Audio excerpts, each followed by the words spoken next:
Idiot भी है।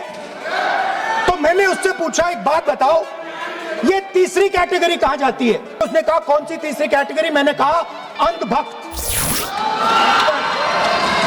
इसको कहां डाला जाए? तो जिस तरह से अंग्रेजी में कहा जाता है, जेनजी की भाषा में कहा जाए तो रोस्ट किया राहुल गांधी ने। तो इसी रोस्टिंग की कहानी मैंने आपको सुनाई है अभी, और सीधे तौर पे मैं ये कहना चाहती हूँ, क्या गलत कहा राहुल गांधी ने?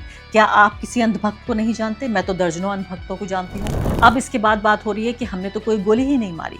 दिल्ली पुलिस बाकायदा फैक्ट चेक कर रही है और कह रही है कि क्लेम्स आ रहे हैं सोशल मीडिया पर कि एक जो प्रदर्शनकारी है उसको गन शॉट लगा है, यानी बंदूक की गोली लगी है जुलाई 20 को प्रोटेस्ट में सेंट्रल दिल्ली में। इसके ऊपर सीधे आ जाती हैं विजेता सिंह, द हिंदू की पत्रकार, पूछ रही हैं मेडिकल रिपोर्ट दिखाकर, ये दस्तावेज सामने दिखाकर कह रही हैं विजेता कि अच्छा, what is this then? She says to me, Andhbhak is a person who is absolutely convinced that another idiot is God. नमस्कार, इस खास कार्यक्रम में आपका स्वागत है। मैं हूं आरफा खानम शेरवानी। कहा जाता है कि इश्क के 7 मकाम होते हैं।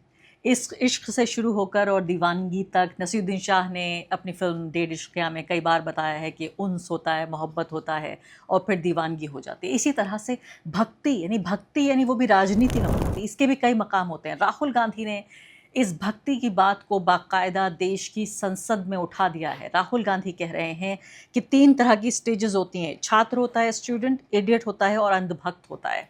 ये बात इतनी नागवार गुजरी है कि इसको संसद में बोलने की इजाज़त नहीं दी जा रही है, जबकि हकीकत तो यह है कि हमारे देश में इस वक्त कुछ दर्जन नहीं, कुछ 100 नहीं, कुछ हज़ार नहीं, करोड़ों की तादाद में ऐसे अंधभक्त हैं जो बिना ये समझे हुए कि राजनीति क्या है, ये बिना ये समझे हुए कि नीति क्या बन रही है, सिर्फ अंधभक्ति में वोट दे रहे हैं ख़ास नेता को, एक ख़ास पॉलिटिकल पार्टी को। इसी के लिए राहुल गांधी जिक्र कर रहे हैं, इसी अंधभक्ति का उन्होंने जिक्र किया। पहले सुन लेते हैं। So she said, the hallmark, she said, the student, she says the student wears the truth on his or her chest proudly. It's written here. And I said, what about the other type? She says the other type requires an image. It requires an image, and as that image is not true, because the idiot is trying to pretend that he is God. I'm not talking about that. As it is not true, and the idiot is trying to pretend he's God, he has to create this massive image. Then I asked a question, sir. मैं सोचा कि यार ये, sorry sir, मैं सोचा कि ये student है और फिर ये इडियट भी है। तो मैंने उससे पूछा, एक बात बताओ, ये तीसरी कैटेगरी कहां जाती है? ये तीसरी कैटेगरी कहां जाती है? उसने कहा कौन सी तीसरी कैटेगरी? मैंने कहा अंधभक्त। इसको कहां डाला जाए? She says to me, Andhbhak is a person who is absolutely convinced that another idiot is God. So these are the 3 categories: student, idiot, and Andhbhakt who follows the idiot. तो जिस तरह से अंग्रेजी में कहा जाता है, जेनजी की भाषा में कहा जाए तो रोस्ट किया राहुल गांधी ने। तो इसी रोस्टिंग की कहानी मैंने आपको सुनाई है अभी, और सीधे तौर पे मैं ये कहना चाहती हूँ, क्या गलत कहा राहुल गांधी ने? क्या आप किसी अंधभक्त को नहीं जानते? मैं तो दर्जनों अंधभक्तों को जानती हूँ। अक्सर जब भी फील्ड में उतरती हूँ, जब भी मैं मिलती हूँ लोगों से, उनमें से बहुत सारे अंधभक्त मुझे अक्सर मिलते रहते हैं। तो यहाँ पर राहुल गांधी क्या कह रहे हैं कि अंधभक्त आखिर क्या होता है? अंधभक्त वो होता है जो एक इडियट को फॉलो करता है और उसको भगवान समझता है। अंधभक्त is someone who follows an idiot and consider them god. अब किसको कह रहे हैं, कौन इडियट है? ये भी महत्वपूर्ण बात है। आप भी जानते हैं, मैं भी जानती हूँ, और अगर हम दोनों जानते हैं तो फिर इसको कहने की क्या ज़रूरत है? जी हाँ, मैं, आप, राहुल गांधी सब जानते हैं इस बात को कि किसको इडियट कहा जा रहा है, तो फिर इसको कहने की ज़रूरत नहीं है, इसकी और ज़्यादा वजाहत करने की ज़रूरत नहीं है। तो बीजेपी के एमपी जो हैं, उन्होंने ज़्यादातर, उनमें से ज़्यादातर लोगों ने शोर मचाना शुरू कर दिया, और ख़ासकर ओम बिरला ने उनको रोकने की कोशिश की और लोग कह रहे हैं ट्विटर पे कि इसको एब्सोल्यूट सिनेमा है, कि राहुल गांधी ने इतनी हिम्मत दिखाई कि बाकायदा इस तरह के शब्दों का इस्तेमाल किया जा रहा है।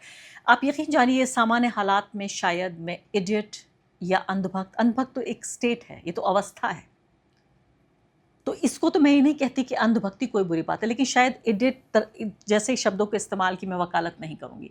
मैं तो वकालत इस बात की भी नहीं कर रही हूँ कि जेनजी हमारी किस भाषा का इस्तेमाल कर रहा है, लेकिन सवाल ये पैदा होता है कि जो पीड़ित है वो ये तय करेगा कि शब्दावली क्या होनी चाहिए, भाषा क्या तय होनी चाहिए। ये बात आप या मैं मिलकर तय नहीं करेंगे। अब देखिए, मैं आपको बताना चाहती हूँ क्यों ये महत्वपूर्ण है। आप देखिए कि दिल्ली पुलिस लगातार फैक्ट चेक कर रही है। पहले वो कह रही थी कि हमने पैलेट गन्स का इस्तेमाल नहीं किया, फिर उसके बाद पैलेट गन्स बाकायदा उनकी डायरी में लिखा हुआ मिल गया कि आरएएफ को इन्होंने कहा था कि पैलेट गन्स चलाइए। उसके कम से कम चार पीड़ित पैलेट गन्स के हमारे सामने आ गए। अब इसके बाद बात हो रही है कि हमने तो कोई गोली ही नहीं मारी। दिल्ली पुलिस बाकायदा फैक्ट चेक कर रही है और कह रही है कि क्लेम्स आ रहे हैं सोशल मीडिया पर कि एक जो प्रदर्शनकारी है उसको गन शॉट लगा है, यानी बंदूक की गोली लगी है जुलाई 20 को प्रोटेस्ट में सेंट्रल दिल्ली में। और जो एमएलसी फाइंडिंग है, यानी मेडिकल जो रिपोर्ट है, जो फाइंडिंग है, उससे ये मैच नहीं करता। एमएलसी रिकॉर्ड्स जो उन्होंने कहा है वो इस तरह का वुंड है, इस तरह का ज़ख्म है, राइट ट्रैगस, कुछ मतलब ये एक तकनीकी भाषा का वो इस्तेमाल कर रहे हैं कि जिस तरह की इंजरी है, जिस तरह का ज़ख्म मिला है वो ब्लंट है, नुकीला नहीं है, ब्लंट है। और डॉक्टर का ओपिनियन ये कहता है कि सिंपल इंजरी है और कोई भी गन शॉट की इंजरी नहीं है। इसलिए जो क्लेम अभी किए जा रहे हैं गन शॉट इंजरी के, वो मेडिकल फाइंडिंग के साथ मैच नहीं करते। इसलिए फैक्ट चेक किया जा रहा है और जनता को एडवाइस किया जा रहा है कि वेरीफाई करें इन्फॉर्मेशन को ऑथेंटिक सोर्सेज के साथ, शेयर करने से पहले किसी भी क्लेम को। जी हाँ, जनता को कौन जागरूक करने का काम कर रहा है? हमारी पुलिस। इसके ऊपर सीधे आ जाती हैं विजेता सिंह, द हिंदू की पत्रकार, पूछ रही हैं मेडिकल रिपोर्ट दिखाकर, ये दस्तावेज सामने दिखाकर कह रही हैं विजेता कि अच्छा व्हाट इज़ दिस देन, फिर ये क्या है? डॉक्यूमेंट देखिए अपनी स्क्रीन पर, ये विजेता दिखा रही हैं और कह रही हैं ये क्या है। विजेता वही पत्रकार हैं, मैं आपको बताना चाहती हूँ, जिन्होंने इससे पहले भी जो पैलेट गन्स को लेकर दिल्ली पुलिस कह रही थी, फैक्ट चेक कर रही थी, लोगों को कह रही थी, जो पत्रकार या आम लोग ट्विटर पर जो प्रोमिनेंट सिटीजन्स हैं वो ये कह रहे थे कि पैलेट गन्स से देखिए लोग ज़ख्मी हुए। यानी दिल्ली पुलिस हमें दिल्ली पुलिस या कोई भी पुलिस, मैं कहती हूँ भारत में पहले पैलेट गन्स या बंदूकें बाकायदा AK-47 बिहार में चलने के वीडियोस वायरल हो रहे हैं। तो या तो ये है कि पुलिस पहले उन वीडियोस को डिलीट करा दे किसी तरीके से, क्योंकि हमने तो वो देख लिए हैं, हमारी याददाश्त में दर्ज हो गए हैं। तो किस तरह से पुलिस अब इस बात को ये कह रही है कि हमारे ज़ख्म हम आपको दिखा रहे हैं, उस पर नमक छिड़क कर ये कह रही है कि हमें ज़ख्म हुआ ही नहीं है।